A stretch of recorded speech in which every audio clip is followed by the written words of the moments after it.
Welcome to Mithuna's kitchen. ఈరోజు మనం కాకరకాయ ముద్దకూర చేసుకుందాం.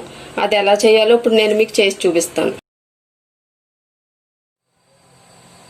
కావలసిన పదార్థాలు: 1/2 కిలో కాకరకాయలు తీసుకున్నాను. పైన ఇలా చెక్కుకుంటే సరిపోతుంది. అవి లోపల గింజలు తీసి ఈ సైజు ముక్కలు కట్ చేసి పెట్టుకోవాలి. ఉల్లిపాయలు 2 పెద్దవి తీసి ఇలా ముక్కలు చేసి పెట్టుకున్నాను.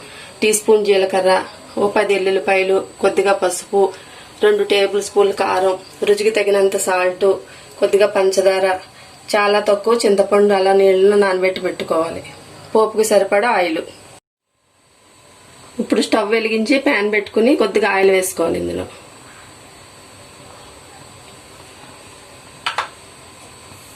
ఇది వేడెక్కుతుండగా ముక్కలన్నీ ఇందులో వేసుకుని ఫ్రై చేసుకోవాలి.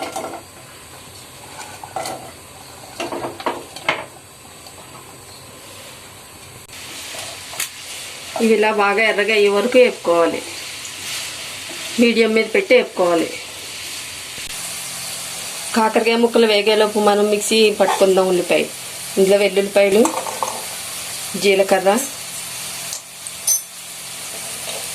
ఉల్లిపాయలు వేసి మెత్తగా పేస్ట్ చేసుకోవాలి.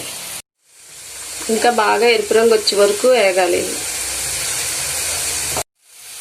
ఇప్పుడు ఇవి బాగా వేగిపోయినాయి. వేరే గిన్నెలో తీసేసుకున్నాం. స్టవ్ ఆఫ్ చేసుకుని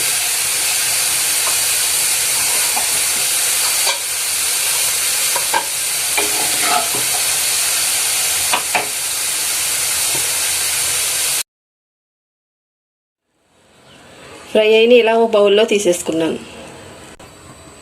ఇందా మనం మిక్సీ పట్టు పెట్టుకున్న జీలకర్ర, వెల్లుల్లిపాయ, ఉల్లిపాయ పేస్ట్ ఇందులో వేసి బాగా ఎర్రగా అయ్యే వరకు ఫ్రై చేసుకున్నాం.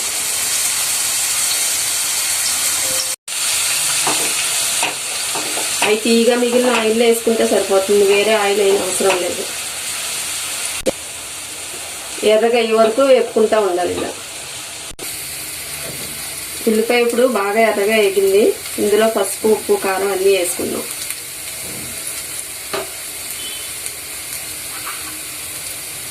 పసుపు, కారం కావాలంటే మీరు కొంచెం తగ్గించి కూడా వేసుకోవచ్చు. రుచికి తగినంత సాల్ట్.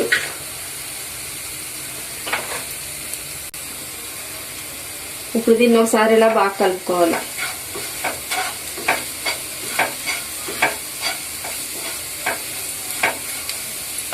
ఇప్పుడు ఇందాక మనం ఫ్రై చేసి పెట్టుకున్న ముక్కలు ఇందులో వేసేసుకుందాం. కాకరకాయ ముక్కలు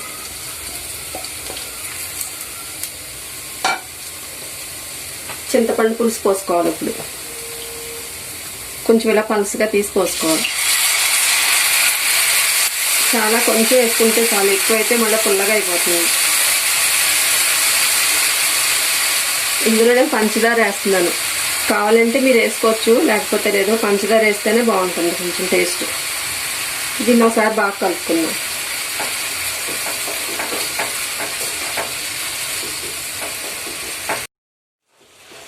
ఆయిల్ దగ్గరికి వచ్చే వరకు ఉడికించుకుందాం.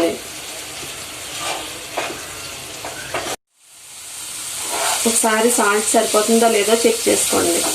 ఇలా ఆయిల్ పైకి వచ్చేసింది. ఇప్పుడు స్టవ్ ఆపేసుకుందాం. కాకరకాయ ముద్దకూర రెడీ అయిపోయింది. రైస్లోకి, చపాతీలోకి చాలా బాగుంటుంది. నచ్చితే నా ఛానల్ని సబ్స్క్రైబ్ చేయండి.